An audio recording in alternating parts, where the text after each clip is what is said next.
تو میں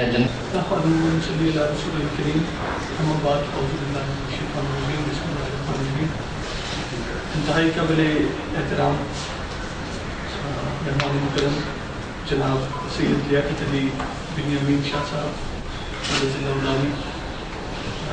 میرے انتہائی محترم مکرم محمد اسد بھائی صاحب زاویہ محترم کے رکھیں قابل دوستو السلام علیکم. ماشاء اللہ انتہائی خوبصورت مواقع علمی فکری عرفانی اور روحانی مباحث کے زاویہ محترم سے پیدا کیے جاتے ہیں جو کہ لائق سر تحسین ہے. اور آپ شرکاء کو بھی سردا مبارکباد کہ آپ اپنی مصروفیات میں سے وقت نکال کے اپنی باطنی جبلت کی تسکین کے لیے اور علم اور روحانیت عرفان کی جانب گامزن ہونے کے لیے یہاں تشریف لاتے ہیں. اللہ تعالیٰ ہماری کھانا قبول فرمائے. میں موضوع دیکھ رہا تھا خاص ہے ترکیب میں قوم رسول عاشق، اور دوسرا اس آج کی محفل کا عنوان تصوف سے ہوگا. میری خواہش ہوگی کہ ان دونوں حوالوں سے کچھ تھوڑی سی گزارشات پیش کروں جب تک مہمان مقرر تشریف لاتے ہیں. حضرت اقبال کا فرمان ہے جن کو ہم مصدر پاکستان بھی کہتے ہیں، قومی شاعر بھی کہتے ہیں. مجھے ویسے اس پہ بڑے سیریس ڈاؤٹس ہیں. ہمارا ان کو قومی شاعر کہنا صرف کہنے کی حد تک ہے، ورنہ اگر ہم اپنی انٹیریئر پالیسی میں اور اسپیشلی فارن پالیسی میں حضرت اقبال کے نظریات کو لے کے چلیں تو شاید من حیث القوم ہماری تقدیر بدل جائے. اور وہ جو حضرت اقبال کی فکر ہے وہ فرد کی سطح پہ بھی، معاشرے کی سطح پہ بھی اور بین الاقوامی سطح پر بھی وہ ہمیں بالکل ایک مختلف منظرنامہ دکھائے گی. اب مثلاً اسی حضرت کے کلام کو لے لیجیے جو کہ آج کی اس تقریر کا موضوع بھی ہے کہ اپنی ملت پر قیاس اقوام مغرب سے نہ کر. اب دیکھ لیجیے اکثر ٹیلی ویژن پہ آپ شو دیکھتے ہیں، اخبارات میں پڑھتے ہیں، لوگ آپ کو مثالیں دیتے ہیں ویسٹرن ڈیموکریسی کی، مغربی جمہوریت کے. ہمیں اس عمل کو سمجھنے کی ضرورت ہے کہ سینٹر آف پاور جو طاقت کا مرکز ہے وہ دنیا میں ہمیشہ ایک نہیں رہا. بہت پہلے ایسی تہذیبیں اس دنیا میں آئیں جن کے آج کھنڈرات ملتے ہیں. ٹیکسلا میں جا کے دیکھیے، ہڑپا میں جا کے دیکھیے، موئنجو داڑو میں جا کے دیکھیے، پشاور میں جا کے دیکھیے. یہ تو آپ کے اپنے ملک کی باتیں ہیں. اور اسی طرح سے دیگر تہذیبوں، اور یونان کا ایک دور تھا جس میں سکندر اعظم نے حکومت کی. یونان نے اپنے فتوحات کا سلسلہ چلایا اور کہتے ہیں کہ دریائے جہلم تک آ گئے. اس کے بعد رومن امپائر دیکھیں، رومن امپائر کی ان کا بڑھنا دیکھیں، پھر ان کا گرنا دیکھیں. اس کے بعد ایک وقت تھا کہ رومن امپائر کے بعد جس طرح سے کرسچن امپائر ایک خاص طریقے سے ڈیولپ ہوئی اور رومن امپائر ہی کے بدن سے ایک طرح سے نکلی. انہوں نے اپنے سیاسی وقار کو مستحکم کیا وقت کے ساتھ ساتھ. پھر وہ گری. پھر حضور کریم کی سرت آپ صلی اللہ علیہ وآلہ وسلم کی عنایت کردہ اللہ تعالیٰ کی دین اسلام کا جو آخری زینت تھا اس پہ حضور کریم صلی اللہ علیہ وآلہ وسلم سیدنا خاتم المرسلین کے توسط سے اسلام کو عروج نصیب ہوا. اور پھر ایک ایسا وقت تھا کہ ان روحانی چیزوں کو اگر ہم چھوڑ بھی دیں تو وہ جو دنیاوی طور پر، سیاسی طور پر اسلام نے کئی صدیوں تک دنیا میں اپنا سکہ بٹھایا. اور وہ بھی اس طرح سے کہ دنیا کے کسی ایک حصے میں نہیں. ایک بڑی عجیب بات تھی کہ ادھر 300-400 سال تک جب اموی اور عباسی خلافت چلی اور مسلمانوں نے دنیا کے بیشتر علاقوں تک اپنا پیغام پہنچا لیا. ایک طرف وہ خلافت جب نیچے ہونے لگی تو ادھر اندلس میں مسلمان اٹھ کھڑے ہوئے. اقبال کہتے ہیں نا جہاں میں اہل ایمان صورتیں کشید جوتے ہیں، ادھر ڈوبے ادھر نکلے، ادھر ڈوبے ادھر نکلے. ادھر سے اگر بغداد کو ہلاکو خان کی غارت نے نقصان پہنچایا تو ادھر اندلس میں یہ بیدار ہوتے. اندلس میں جب عیسائیوں نے اپنا اشتراک کر کے، جیسے آج وہ مسلم امت کو عالمی امن کے لیے خطرہ کہتے ہیں یا امت یا ملت کے کانسیپٹ کو خطرہ کہتے ہیں، تو کل یہی تھے جب مسلمانوں کے خلاف اکٹھے ہوئے تھے تو عیسائیت کے نام پہ انہوں نے اپنی اسی طرح کی ایک ملت بنانے کی کوشش کی. اور صلیبی جنگوں کی بات چلی تو جب ادھر اندلس میں مسلمانوں کا ڈاؤن فال ہوا تو اندلس کے بعد یہ ادھر اٹھ کھڑے ہوئے. ادھر مغل سلطنت اس وقت میں کھڑی ہو گئی اور اس وقت 3 حکومتیں تھیں مسلمانوں کی بیک آف دنیا پر. ادھر مغل حکومت تھی, ایران میں صفوی امپائر تھی, اور ترکی میں آپ کی جو خلافت عثمانیہ تھی وہ تھی, اور وہ جو رومن امپائر تھی, جو رومن امپائر کا جتنا مشرقی حصہ تھا ایسٹرن رومن امپائر, وہ ساری کی ساری مسلمانوں کے پاس تھی. تو اسلام ہمیشہ اسی طرح سے ہر ڈوبے ادھر نکلے, ادھر ڈوبے ادھر نکلے. تو ایک بار اچھا میں عرض یہ کر رہا تھا کہ جو سینٹر آف پاور ہے, جو قوت کا مرکز ہے, وہ دنیا میں ہمیشہ ایک نہیں رہا. لہذا اگر آج امریکہ میں قوت مرتکز ہو گئی ہے اور وہ اس وقت دنیا کا سپر پاور ہے, تو اس کا یہ ہرگز نہیں مطلب کہ ہمیشہ سے امریکہ دنیا کا سپر پاور رہا ہے ماضی میں, اور نہ اس کا یہ مطلب ہے کہ آئندہ آنے والے ادوار میں وہ ہمیشہ سپر پاور رہے گا. تاریخ کا مطالعہ ہمیں یہ بتاتا ہے کہ جو مرکز ہے قوت کا, سیاسی قوت کی بات کر رہا ہوں, روحانی قوت کی نہیں کر رہا, جو مرکز ہے قوت کا وہ ایک نہیں رہا. لہٰذا جب اپنی اقدار, چاہے وہ اخلاقی ہو چاہے وہ سیاسی ہو, ان کے تعین کا مرحلہ آئے تو کسی یک لحظہ یا ایک خاص وقت کے کسی کی قوت سے مرعوب ہو کر یا کسی کی قوت سے متاثر ہو کر اپنے اخلاقیات کو یا اپنے فلسفے کو نہیں بنایا جاتا. یہ آپ کو ایک بات بتا رہے ہیں کہ اپنی ملت پر قیاس اقوام مغرب سے نہ کر, ویسٹرن ڈیموکریسی کی بات کر, مغرب میں یہ ہو رہا ہے تو اس لیے یہ اچھا ہے. مغرب میں یا جو سول سپر پاور ہے دنیا کی اس وقت کے سوکالڈ یونیپولر ورلڈ کی, اس میں اگر امریکہ میں یہ ہو رہا ہے تو یہ اچھا ہے. وہ کہتے ہیں نہیں, قیاس اقوام مغرب سے نہ کر. یہ نہ سوچ کہ جس طرح اقوام مغرب ہے تو اسی طرح سے تمہیں اپنے آپ کو چلانا. نہیں, کیوں خاص ہے ترکیب میں قوم رسول حضور کریم صلی اللہ علیہ وآلہ وسلم کی جو قوم ہے وہ خاص ہے, وہ مختلف ہے, ڈفرینٹ ہے, اس کی اپنی پیکیولیرٹیز ہیں, اس کی بنیاد مختلف ہے, اس کی بنیاد انسانیت پر ہے. واحد دنیا کا ایسا اسکول آف تھاٹ ہے حضور کریم صلی اللہ علیہ وآلہ وسلم کے توسط سے جو ہمارے ساتھ, جس کی بنیاد انسانیت پر ہے. کیسے انسانیت پر, اس کے ثبوت دیکھ لیں. اگلے شعر میں بات فرماتے ہیں کہ ان کی جمعیت کا ہے ملک و نسب پر انحصار. 2 چیزیں ہیں جن پر وہ انحصار کرتے ہیں, یا ملک پہ, ملک سے کیا مراد ہے, جیوگرافیکل ٹیریٹریز, کہ جو جغرافیائی حدود ہیں, جغرافیائی حدود ہیں ان پہ وہ کہتے ہیں کہ جو لوگ اس خاص ایک جغرافیائی علاقے میں رہتے ہیں وہ ایک ملت ہے, وہ ایک ملک ہے, اور جو اس جغرافیائی حد سے باہر ہیں گویا they are not among us, وہ ہم میں سے نہیں ہیں. تو جیسے سوشیالوجی میں ان گروپ اینڈ آؤٹ گروپ, وہ کہتے ہیں کہ ان گروپ وہ ہے, داخلی گروہ ہمارا وہ ہے کہ جو لوگ اس جغرافیائی حدود کے اندر رہتے ہیں وہ ہم میں سے, اور آؤٹ گروپ کون سا ہے کہ جو ان جغرافیائی حدود سے باہر ہے. کہتے ہیں کہ ان کی جمعیت ہے, یہ تمہاری جمعیت نہیں ہے, اقبالی بتا رہے ہیں. ان کی جمعیت کا ہے ملک و نسب پر انحصار. ان کا انحصار کس ملک میں ان کا انحصار ہے, یعنی ملک سے مراد جو جیوگرافیکل ٹیریٹری ہے, اور دوسری چیز نسب کہ ایتھنیسٹی, خون, وہ نسب کے اوپر اپنی قومیت کو انحصار دیتے ہیں. لیکن تیرا یہ حال نہیں ہے, تو قوم رسول ہاشمی صلی اللہ علیہ وآلہ وسلم میں سے, تیری قوت کہیں اور سے ڈرائیو ہوتی ہے. اگر تو نے اپنی قوت جیوگرافیکل ٹیریٹریز سے ڈرائیو کی, اپنی طاقت کا سرچشمہ تو نے جغرافیائی بنیادوں کو رکھا, اگر اپنی طاقت کا سرچشمہ تو نے نسب کی بنیادوں پہ رکھا, تو اس قوم کا فرد ہونے کی حقوق ادا نہیں کر سکے گا. تجھے یہ پہچاننا چاہیے کہ تو کس قوم کا فرد ہے.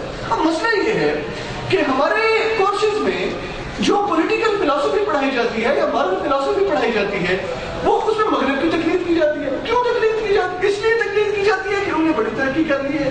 مگر تو ٹھیک ہے, ہم نے ترقی کی ہے, ایک وہ بھی دور تھا کہ جب ہم نے ترقی کی تھی, اور کیا آگے کوئی ایسا دور نہیں آئے گا کہ جب دنیا کی اب چائنا کو دیکھ لیں, اب چائنا کو دیکھیں, چائنا بڑی تیزی سے آگے بڑھ رہا ہے, اور اہم ممکن ہے کہ جو چائنا ہے وہ اس اکنامکلی بہت جلد امکانات ہیں کہ چائنا جو ہے وہ اس سپر پاور کو سول سپر پاور سے آگے نکل جائے گا. اکنامکلی بہت زیادہ اس چیز کے امکانات ہیں. آئندہ 10 سالوں میں لوگ کہتے ہیں کہ شاید سپر پاور کا یہ کانسیپٹ نہ ہے جو آج ہے, مغرب کا یہ کانسیپٹ نہ رہے کہ جو آج ہے. تو ضروری نہیں کہ آج جو قوم ظاہری طور پر سیاسی طور پر برتری رکھتی ہے ہم اسی کی پیروی کریں. ہمیں اپنے اخلاقی فلسفے کو, اپنے سیاسی فلسفے کو ایسی بنیادوں پر مستحکم کرنا چاہیے جو زمان و مکان کی حدود و قیود سے باہر، زمان بھی مکان بھی، یعنی ٹائم بھی اور اسپیس بھی۔ ٹائم سے یہ مراد ہے کہ وہ کسی ایک زمانے کے لیے نہ ہو، وہ آنے والے وقتوں کے لیے بھی ہو اور گزشتہ اوقات پر بھی، ماضی پر بھی ان کا اطلاق ہو سکے۔ اور پلیس سے یہ مراد، مکان سے یہ مراد کہ وہ کسی ایک خطے تک محدود نہ ہو، وہ انسانیت کو اپنی لپیٹ میں لے۔ تو قوت مذہب سے مستحکم جمعیت ہے، جو مسلمان کی جمعیت کا استحکام ہے وہ مذہب کی قوت سے ہے۔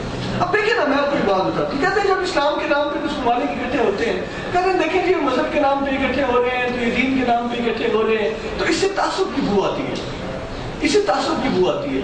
لیکن کون ہے پوچھنے والا نہیں، اور ہمارے دانشوروں میں سے بھی کون ہے ان سے سوال اٹھانے والا، اپروپریٹ فورم پہ سوال اٹھانے والا نہیں کہ جب آپ لوگ کیپٹلزم کے نام پہ جمع ہوتے ہیں وہاں تعصب کی بو نہیں آتی، ٹھیک ہے نا؟ جب آپ سرمایہ دارانہ نظام کی بنیاد پہ جمع ہوتے ہیں تو تعصب کی بو نہیں آتی۔ جب آپ کمیونزم اور سوشلزم کے نام پہ جمع ہوتے ہیں تو تعصب کی بو نہیں آتی۔ جب آپ بلاکس بناتے ہیں یورپین یونین کے نام سے یا نیٹو کے نام سے، اس میں سے تعصب کی بو نہیں آتی۔ لیکن جب آپ OIC کے نام پہ اسلامی ممالک کا ایک بلاک بنا لیتے ہیں تو اس میں سے تعصب کی بو آنے لگ جاتی ہے۔ اس طرح آپ ڈبل سٹینڈرڈ دیکھیں، ڈبل سٹینڈرڈ دیکھیں، مغرب کے آپ ڈبل سٹینڈرڈ دیکھیں کہ کس طرح سے انہوں نے ہمیں ایک عجیب سی ذہنی کشف و کش میں مبتلا کر دیا ہے۔ آپ کے اسلام کے نام پہ جمع ہونے سے تعصب کی، دیکھیں جی آپ کو دین کا نام نہیں لینا چاہیے۔ آپ اگر دین کا نام لیں گے، کسی ایک مذہب کا نام لیں گے تو دوسرے مذاہب کے بھی لوگ ہیں تو وہ تو آپ کی جو اپروچ ہے وہ بڑی ایکسکلوسیو ہو جائے گی، تو وہ انکلوسیو نہیں رہے گی، وہ لوگوں کو ملانے والی نہیں رہے گی۔ تو جناب جب آپ نیٹو کی بات کرتے ہیں تو وہ انکلوسیو اپروچ ہے، ٹھیک ہے نا جی؟ جب آپ بات یورپین یونین کی کرتے ہیں تو وہ انکلوسیو اپروچ ہے۔ کیپٹلزم اور سوشلزم کی بات کرتے ہیں، اس طرح ایک اشتراکیت اور سرمایہ دارانہ نظام کی، وہاں آپ یہ سوال نہیں اٹھاتے۔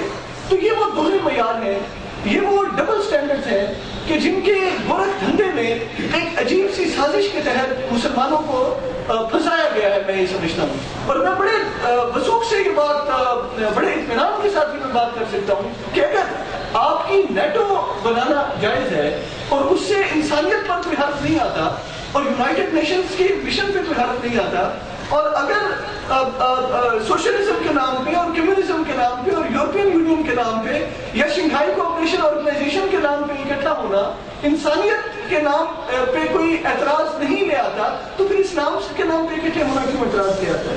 لیکن یہ کچھ ایسے خدشات ہیں جو فلسفیانہ بھی ہیں، اخلاقی بھی ہیں، جو انہوں نے بڑی سازش کے تحت ہمارے ذہنوں میں پھنسے ہیں، اور ان کا نتیجہ یہ نکلا ہے کہ ہماری جو آرگنائزیشن آف اسلامک کنٹریز ہے، اسلامی ممالک کی جو ہماری آرگنائزیشن ہے وہ بری طرح سے کمزور ہو چکی ہے۔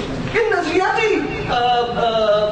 نظریاتی میں نے کہوں گا کہ الجھنوں کی وجہ سے، یہ جو کنفیوژنز انہوں نے ہمیں دے دی، تو ہمیں چاہیے کہ ہم اپنے آپ کو خاص ہے ترکیب میں قوم رسول ہاشمی کہ حضور کریم صلی اللہ علیہ وآلہ وسلم کی امت کا فرد اپنے آپ کو سمجھتے ہوئے وہ محبت اور امن اور اسلام کا اور خوبصورتی کا اور امن کا پیغام آگے لے کر نکلے۔ اور یہی وہ امن کا پیغام ہے جو دوسری آج کی تصوف سیمینار کے حوالے سے دیکھیے، صوفیاء نے جو امن کا پیغام دیا اس کا اسلام سے کیسا قریبی ربط ہے، اور ظاہر ہے کہ وہ عین اسلام ہے۔ اب لفظ اسلام کو دیکھیے، یہ سلام سے سین لام نہیں سلام، جس کا مطلب ہی سلامتی ہے۔ اب اسلام تو دین ہی سلامتی کا ہے۔ ایمان کو دیکھیے، لفظ ایمان، امن، الف میم نون، امن، یہ اسی لفظ سے نکلا، اس کا معنی ہی یہی ہے۔ اسلام تو دین ہی سلامتی کا ہے، دین ہی امن کا ہے۔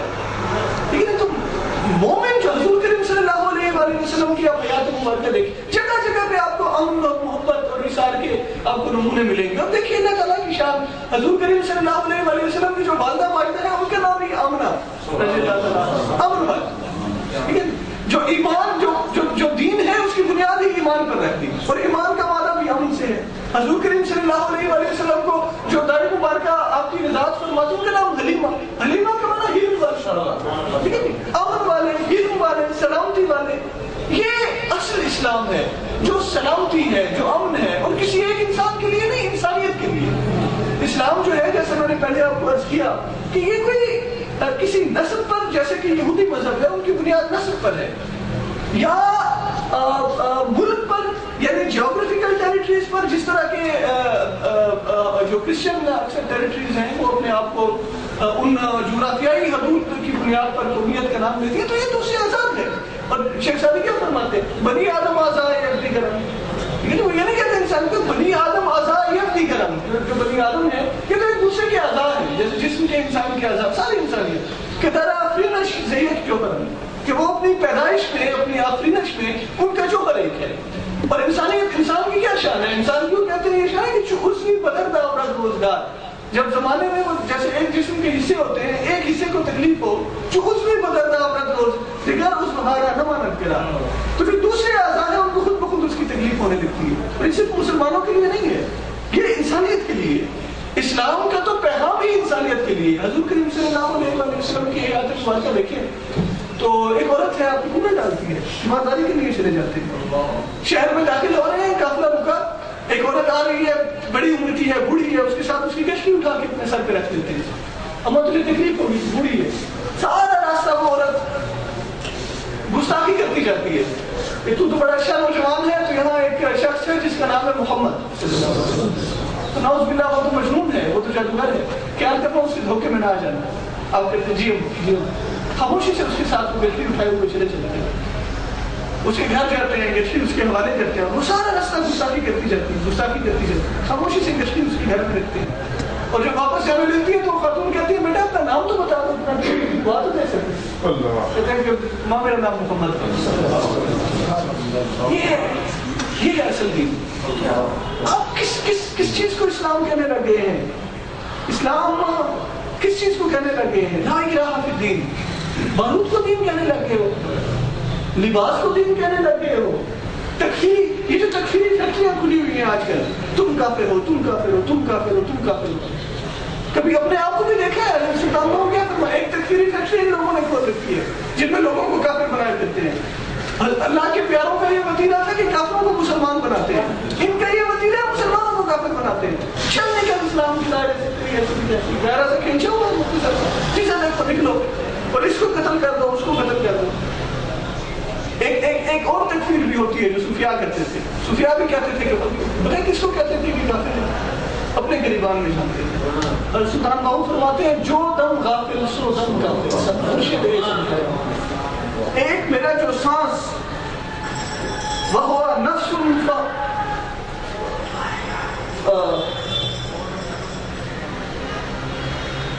وهو نفس غیر ذکر اللہ فهو میت.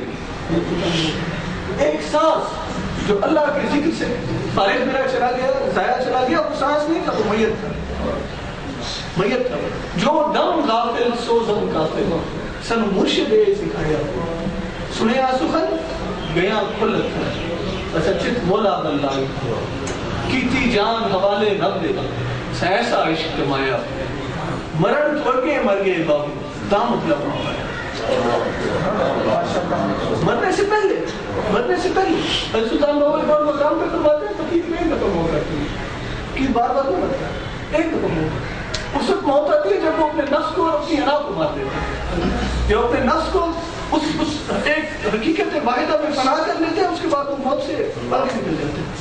فقیر کی فنا وہی ہوتی ہے جب اس نے اپنے نفس کو فنا کرنا، نفس کو فنا کرنے کے بعد وہ اسی حقیقت میں شامل ہو جائے. یہ فقراء کی اپنی باتیں ہیں. مجھے بڑی میں آخری بات عرض کروں گا اور اس کے بعد کدھر ہیں ہمارے واٹس ایپ تشریف رکھتے ہیں افضل ان سے پوچھ لیں کہ کیا پروگرام کی کیا صورتحال ہے. تو حضرت سلطان باہو رحمۃ اللہ تعالیٰ کا ایک میں آپ کو ان کی عرض کروں کس طرح سے قرآن کی تفسیر کیسے بدل جاتی ہے جب دل پر حقیقت اشعار ہونے لگ جاتی ہے، لفظوں کے معنی کیسے بدل جاتے ہیں. مثلا قرآن مجید کی آیت ہے، میں بھی سرچ کر کے دیکھ رہا تھا کہ وَاذْكُرْ رَبَّكَ إِذَا نَسِيتَ، وَاذْكُرْ ذکر کیجئے ربا کا، اپنے رب کا، اذا نسیتا جب آپ بھول جائیں. ویسا کیا اچھا مجھے بتائیے گا جب تک میں نے سمجھنا شکریہ. وَاذْكُرْ رَبَّكَ إِذَا نَسِيتَ. اب اگر قرآن مجید کی آپ متعدد احادیث تفاسیر دیکھیں تو اس کا تفسیر یوں کی جاتی ہے، اور جو علماء دین مفسرین حضرات ہیں وہ اس آیت مبارکہ کا معنی لیتے ہیں قضا نماز کو لوٹانے کے سلسلے میں کہ بس کا ربا کا بس کو ربا کا اپنے رب کا ذکر کیجیے. اذا نسیتا جب آپ بھول جائیں, گویا کہ آپ نے ذکر کرنا تھا اپنے رب کا نماز کی صورت میں, تو جب آپ بھول جائیں تو اس کو لوٹا دیجیے, گویا کہ قضا لوٹا دیجیے. اور سلطان باہو اس کا کس طرح سے مفہوم دیکھیں نا کہ جب وہ حقیقتیں آشکار ہو جاتی ہیں تو چیزوں کے معنی کیسے بدل جاتے ہیں, اور حقیقت کس طرح آپ کو اپنا جواب.